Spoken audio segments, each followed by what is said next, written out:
माँ का आधा चेहरा। एक छोटा लड़का था जिसका नाम समीर था। उसकी माँ का आधा चेहरा बुरी तरह से जला हुआ था, जिसे देखकर समीर को अक्सर शर्म महसूस होती थी। स्कूल में उसके दोस्त उसे चिढ़ाते थे, इसलिए वह अपनी माँ को कभी अपने स्कूल नहीं बुलाता था। एक दिन बिना बताए उसकी माँ स्कूल पहुंच गई। समीर को बहुत गुस्सा आया। उसने घर आकर चिल्लाते हुए कहा, माँ आप स्कूल क्यों आई? आपकी वजह से मुझे सबके सामने शर्मिंदा होना पड़ा। काश आपका चेहरा ऐसा डरावना ना होता।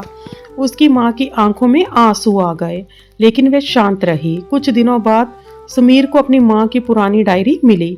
उसमें एक अखबार की कतरन और डॉक्टर की रिपोर्ट थी। समीर ने पढ़ा कि जब वह केवल 2 साल का था तो उनके घर में आग लग गई थी। समीर आग के बीच में फंस गया था।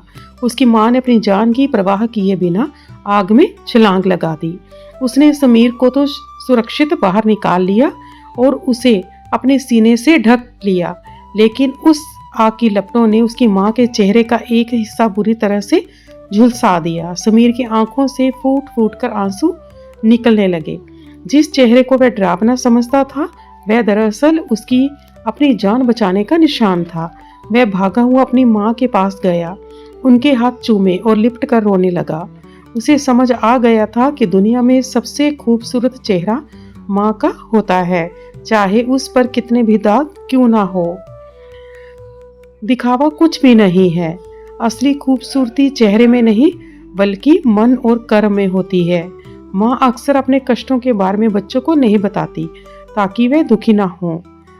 हमें समय रहते अपने माता पिता की अहमियत जानकर उनकी कदर करनी चाहिए।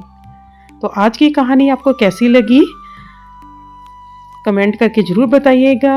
अब मिलेंगे एक नई कहानी के साथ नई वीडियो में। आज के लिए धन्यवाद।